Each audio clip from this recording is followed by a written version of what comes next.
How short should you keep your hair as a guy? I think that's a very important and relevant question. Last week I did a video about my newest hairstyle that I've adopted over the past couple of months. This is ultimately a crew cut. It's a number 1 on the sides and number 7 guard on top. It's been a week or so since I got my hair cut, but it's still, that's the basic cut, and this is what, the 3rd time I've done this. I'm very happy with it. And ultimately, it's confirmation for me that this answers that question for me. This is how short I can keep my hair, as opposed to buzzing it off, which is always an option and it's always fine. And if I feel like doing that, I will. But right now, I'm really enjoying this short cut because of how low maintenance it is. So what I want to talk about is this sort of spectrum when it comes to men's hairstyle. When you're a younger man, I'm 40, but when you're younger, you think, oh, I better have long, cool hair while I still can because I don't know if I'll always have hair.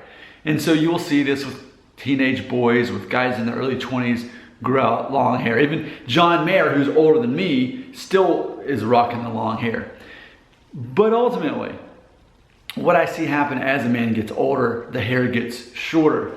And I think ultimately, if you're like me, I didn't even plan to still have hair by age 40. I thought I would be noticeably balding or bald by my early 30s.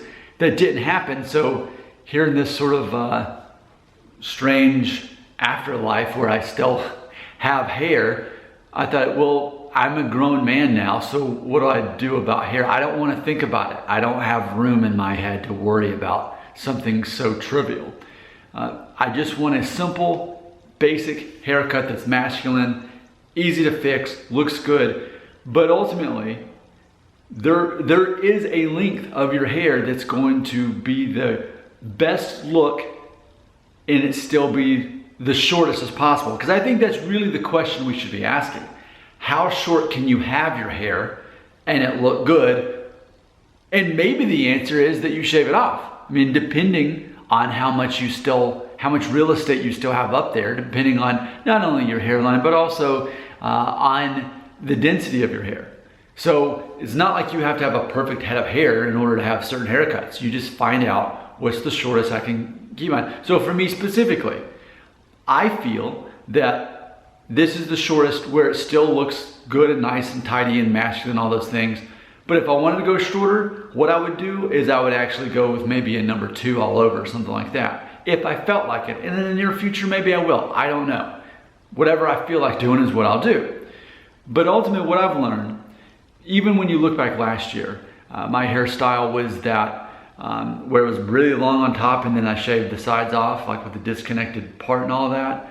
And looking back on that, I don't actually like the hairstyle. I think it sort of looks silly and just, what's the point? Why have all that hair? I didn't need all that hair. This is just fine. This does the trick. I care so much about the low maintenance hairstyle. Now I will say, obviously for some guys, they have maybe lower hairlines, they have thicker hair, or maybe hair that's just kind of curly and it doesn't really move, and they can get away with that. But ultimately, I feel that the fundamental issue here is it's more masculine to have a shorter hairstyle in general. And I mentioned this in my previous video about the crew cut style, is that let's look at my favorite Avengers movie, my favorite Marvel movie, Thor Ragnarok. That's my favorite by far. I've seen them all, but I own that one. I've seen it multiple times. And the whole concept in Thor Ragnarok is whereas he had this long hair this whole time and it was part of his identity, once he cuts his hair, he reinvents himself. And it's funny because every female who would have said, oh, look how good looking this guy is. Well, he had the muscles either way. Let's face it, that was the real issue. But when he cut his hair, he actually became even more good looking. That's the truth. And it's interesting because that tends to be what happens when a guy has longer hair and then cuts it short. He suddenly becomes even more interesting, more attractive, maybe even more mysterious now that he cut his hair, because it's the more manly thing to do is to have shorter hair. whether that means it's a crew cut, whether that means it's a buzz cut at number 2 or number 1, or if you don't have that much hair, just shaving it all off and going full Vin Diesel. But ultimately, I feel the real question that should be asked, how short can you have your hair? Not how long, not can I pull off that hairstyle or that, no. What's the shortest hairstyle that is going to be best suited for me? And I feel that that is going to make you more attractive physically, because ultimately you're broadcasting a masculine look. Your comments belong right here.